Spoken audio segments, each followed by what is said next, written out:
গৰম দিনত আপোনাৰ ছালখন যদি বহুত বেছিকৈ অইলি হৈ থাকে তেতিয়াহ'লে আজিৰ এই ফেচ মাস্কটো ব্যৱহাৰ কৰিব। আপোনালোকৰ স্কিনৰ অইলি সমস্যা দূৰ কৰিব, স্কিনখন বগা কৰিব, উজ্জ্বল কৰিব, একনি পিম্পলৰ সমস্যাও দূৰ কৰিব। হাই ফ্ৰেণ্ডছ, আপোনালোক সকলোকে মোৰ অসমীয়া হাউচ ৱাইফ চেনেলৰ নতুন এটা ভিডিঅ'ৰ মাজলৈ স্বাগতম জনালোঁ। আশা ৰাখিছোঁ আপোনালোক সকলো ভালে আছে। আজি মই অইলি স্কিনৰ বাবে খুব বঢ়িয়া এটা ফেচ মাস্ক লৈ আহিছোঁ, কাৰণ গৰমৰ দিনত আমাৰ স্কিনখন প্ৰায় সংখ্যক মানুহৰে অইলি হৈ থাকে, আৰু যদি আমাৰ স্কিনখন অইলি হৈ থাকে তেতিয়াহ'লে আমাৰ স্কিনত সোনকালে ছানবাৰ্ণ হ'ব, টেনিং হ'ব, ছালখন ক'লা পৰি যাব, ছালত পিম্পলৰ সমস্যা আহিব, একনিৰ সমস্যা আহিব আৰু বিভিন্ন ধৰণৰ সমস্যা হয়। আজিৰ এই ফেচ মাস্কটো গৰমৰ দিনৰ কাৰণে বহুত বেছি ভাল হয়, কাৰণ আমাৰ স্কিনৰ অইলি সমস্যাটো কমাবলৈ এই ফেচ মাস্কটোৱে বহুত বেছিকৈ সহায় কৰিব। আৰু যদি আমাৰ স্কিনখন অইলি হৈ নাথাকে তেতিয়াহ'লে আমাৰ স্কিনখনত সোনকালে ছানবাৰ্ণ নহ'ব, আৰু যদিও ছানবাৰ্ণ হৈছে এই ফেচ মাস্কটো লগালে সোনকালে ছানবাৰ্ণ দূৰ হৈ যাব।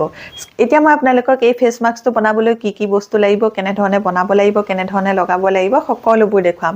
আৰু দেখুৱাৰ আগতে আপোনালোকলৈ এটা ৰিকুৱেষ্ট আছে, আপোনালোকে যদি এই ভিডিঅ'টো ভাল পায় ভিডিঅ'টোত এটা লাইক কৰি দিব, আৰু এতিয়ালৈকে যদি মোৰ অসমীয়া হাউচ ৱাইফ চেনেলটো আপোনালোকে ছাবস্ক্ৰাইব কৰি লোৱাই নাই তেতিয়াহ'লে সোনকালে ছাবস্ক্ৰাইব কৰি ল'ব, আৰু ওচৰতে থকা বেল আইকনটো আপোনালোকে প্ৰেছ কৰিবলৈ নাপাহৰিব। সেইটো প্ৰেছ কৰি দিলেহে মোৰ আহিবলগীয়া সকলোবোৰ ভিডিঅ' নটিফিকেশ্যন আপোনালোকলৈ সোনকালে যাব, আৰু সোনকালে মোৰ ভিডিঅ'বোৰ আপোনালোকে চাবলৈ পাব।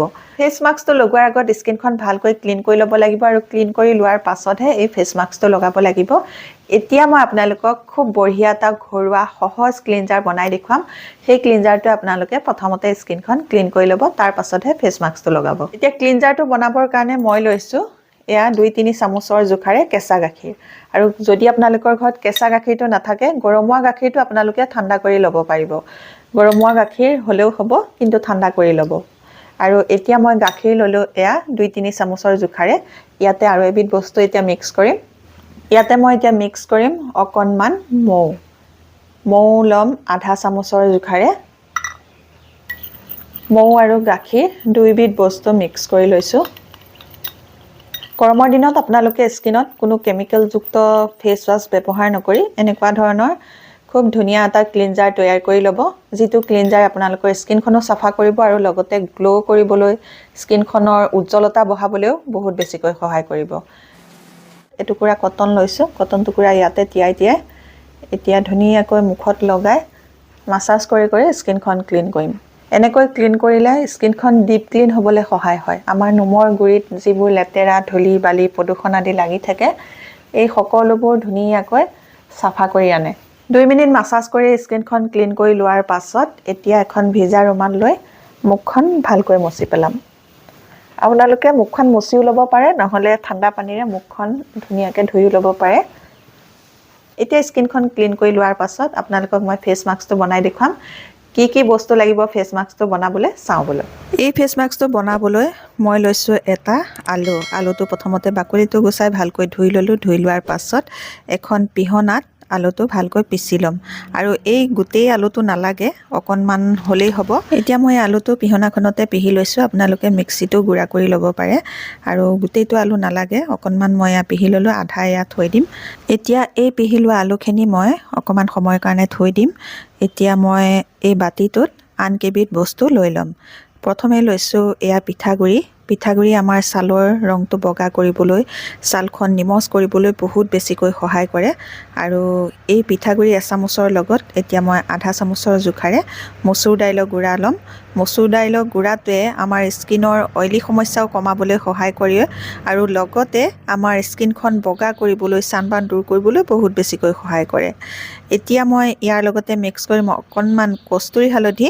যদি আপোনালোকৰ ঘৰত কস্তুৰী হালধি নাথাকে তেতিয়াহ'লে আপোনালোকে কেঁচা হালধিৰ ৰস 2 টোপালো লৈ ল'ব পাৰে, নহ'লে পাকঘৰৰ খোৱা হালধিও ইচিকুট লৈ ল'ব পাৰে।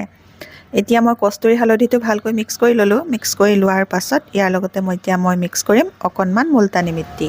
মুলতানী মিট্টিয়ে আমাৰ স্কিনৰ অইলি সমস্যা দূৰ কৰিবলৈ বহুত বেছিকৈ সহায় কৰে। যদি আপোনাৰ ছালখন বেছি অইলি তেতিয়াহ'লে আপোনালোকে মুলতানী মিট্টি ইয়াতে এচামুচৰ জোখাৰে মিক্স কৰিব। মই আধা চামুচৰ জোখাৰে মুলতানী মিট্টি লৈ লৈছোঁ, কাৰণ মোৰ ছালখন বেছি অইলি নহয়। আৰু এতিয়া মই ইয়াতে মিক্স কৰিম অকণমান কমলাৰ বাকলি গুড়া।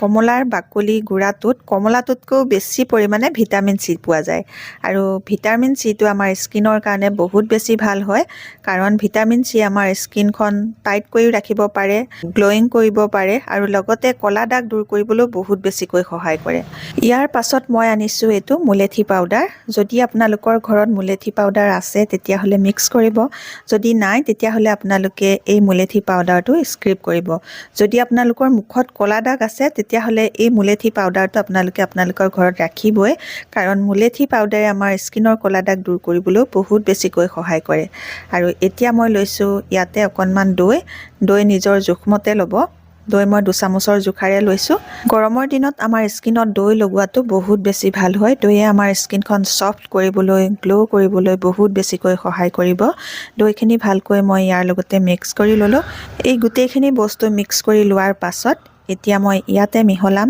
এই যে পিচি থৈছিলোঁ আলুখিনি সেই আলুৰ ৰস এতিয়া মই এই আলুখিনিৰ পৰা ৰসটো চেপি পেলাই ইয়াতে দি দিম আৰু এটা কথা লক্ষ্য কৰিব যাতে আপোনালোকৰ এই ফেচ পেকটো বেছি ডাঠো নহয় বেছি পাতলো নহয় আপোনালোকে জোখমতে ৰাখিব এতিয়া আলুৰ ৰস মই ইয়াতে প্ৰায় 2 চামুচৰ জোখাৰে দি লৈছোঁ 2 চামুচৰ জোখাৰে আলু দি লোৱাৰ পাছত এই গোটেই ফেচ পেকটো আকৌ এবাৰ ভালকৈ মই মিক্স কৰি দিছোঁ এয়া চাওকচোন খুব ধুনীয়া এটা জোখত ৰখি গৈছেগৈ এইটো জোখতে আপোনালোকে ফেচ পেকটো বনাই ল'ব এতিয়া এই ফেচ মাস্কটো কেনেকৈ লগাব লাগে কি নিয়মেৰে লগাব লাগে তাৰ নিয়মটো অকণমান বেলেগ ধৰণৰ কেনেকৈ লগাব লাগে চাওঁ বলক এতিয়া তৈয়াৰ হৈ গ'ল খুব বঢ়িয়া এটা ফেচ মাস্ক এই ফেচ মাস্কটো আপোনালোকে মুখতো লগাব পাৰে গাটো লগাব পাৰে আপোনালোকে গা ধোৱাৰ আগত যদি ব্যৱহাৰ কৰে তেতিয়াহ'লে গোটেই হোল বডিতে লগাব পাৰিব আৰু যদি আপোনালোকে ফেচ পেক হিচাপে ব্যৱহাৰ কৰোঁ বুলি ভাবে তেতিয়াহ'লে দিনটোৰ যিকোনো সময়ত ব্যৱহাৰ কৰিলেই হ'ব আপোনালোকে 2 দিন বা 3 দিনৰ কাৰণে বনাই পেলাই ফ্ৰিজত ভৰাই থৈ দিব পাৰিব যদি আপোনালোকৰ স্কিনখন কলা পৰি গৈছে সানবাৰ্ণ হৈছে তেতিয়াহ'লে আপোনালোকে 1 সপ্তাহ ৰেগুলাৰ ব্যৱহাৰ কৰিব আৰু যদি আপোনালোকৰ স্কিনখনত সানবাৰ্ণ হোৱা নাই টেনিং হোৱা নাই বা স্কিনখন অইলি হৈ আছে তেতিয়াহ'লে আপোনালোকে সেই অইলটো দূৰ কৰিবৰ কাৰণে সপ্তাহত 3 দিনকৈ ব্যৱহাৰ কৰিব যদি আপোনালোকৰ স্কিনত সানবাৰ্ণ হৈ গৈছে তেতিয়াহ'লে প্ৰথম সপ্তাহটো আপোনালোকে ৰেগুলাৰ ব্যৱহাৰ কৰিব আৰু তাৰ পিছত আপোনালোকে সপ্তাহত 2 দিন বা 3 দিনকৈ ব্যৱহাৰ কৰিব পাৰিব এতিয়া এই ফেচ মাস্কটো ব্যৱহাৰ কৰোঁতে কি নিয়মেৰে ব্যৱহাৰ কৰিব লাগে সেইটো দেখুৱাম প্ৰথমতে মুখত লগাই লৈছোঁ লগাই লোৱাৰ পাছত যিখিনি ক্লিনজাৰ বাকি আছিলে গাখীৰ বাকি আছিলে এই কপাহ টুকুৰাৰে ইয়াৰ ওপৰতে অকমান টেপ কৰি দিম আপোনালোকে ক্লিনজিং কৰোঁতে গাখীৰটো 2-3 চামুচমান ল'ব তেতিয়া যিকণ থাকি যায় আপোনালোকে ফেচ মাস্কটো লগাওঁতে ব্যৱহাৰ কৰিব পাৰিব এনেকৈ লগাই লোৱাৰ পাছত 2-3 মিনিট ধুনীয়াকৈ এনেকৈ আপোনালোকে সাৰ্কুলাৰ মোচনত হওক বা আপাৰ ডাইৰেকশ্যনত হওক স্কিনখন লাহে লাহে বেছি প্ৰেছাৰ নিদিয়াকৈ মাসাজ কৰিব এনেকৈ মাসাজ কৰিলে এটা ভাল স্কাৰ্বৰো কাম কৰিব আৰু লগতে আপোনালোকৰ স্কিনত যদি ডেড স্কিন সেল বা শুকান ছাল বা মৃত ছাল জমা হৈ আছে সেই ছালবোৰ দূৰ কৰিবলৈ বহুত বেছিকৈ সহায় কৰিব ফেচ মাস্কটো লগাই এতিয়া মই 2-3 মিনিট ভালকৈ মাসাজ কৰি ল'লোঁ মাসাজ কৰি লোৱাৰ পাছত ফেচ মাস্কটো আকৌ এটা প্ৰলেপ ইয়াৰ ওপৰতে ডাঠকৈ লগাম এনেকৈ ডাঠকৈ লগালে ফেচ মাস্কটো সোনকালে শুকাই নাযাব অলপ বেছি সময়ৰ কাৰণে স্কিনত লাগি থাকিব 2 নম্বৰ প্ৰলেপটো ডাঠকৈ লগাই লোৱাৰ পাছত আপোনালোকে 20 মিনিটলৈ ৰাখিব 20 মিনিট পাছত আপোনালোকে ঠাণ্ডা পানীৰে মুখখন ধুই দিব আৰু মুখখন ধোৱাৰ পাছত আপোনালোকে প্ৰথমতে অকণমান গোলাপ জল লগাই ল'ব গোলাপ জল লগোৱাৰ পাছত নিজৰ যিটো ময়শ্চাৰাইজাৰ লগাই বা ক্ৰীম লগাই আপোনালোকে লগাব আজিৰ এই ভিডিঅ'টোত মই আপোনালোকক অইলি স্কিনৰ বাবে খুব বঢ়িয়া এটা ফেচ মাস্ক দেখুৱালোঁ যদি আপোনাৰো স্কিনখন অইলি হয় তেতিয়াহ'লে এই ফেচ মাস্কটো লগাই চাব আপোনালোকৰ স্কিনৰ অইলটো কমাবলৈ বহুত বেছিকৈ সহায় কৰিব আৰু লগতে সানবাৰ্ণ কলা দাগ থাকিলে দূৰ কৰিবলৈ সহায় কৰিব আজিৰ এই ভিডিঅ'টো যদি আপোনালোকৰ ভাল লাগিল তেতিয়াহ'লে মোৰ ভিডিঅ'টোত এটা লাইক কৰিব মোৰ চেনেলটো সাবস্ক্ৰাইব কৰি আপোনালোকৰ ফ্ৰেণ্ডৰ লগতো এই ভিডিঅ'টো শ্বেয়াৰ কৰি দিব নতুন এটা ভিডিঅ'লৈ আপোনালোকৰ মাজলৈ আকৌ আহি আছোঁ তেতিয়ালৈকে নমস্কাৰ আজিলৈ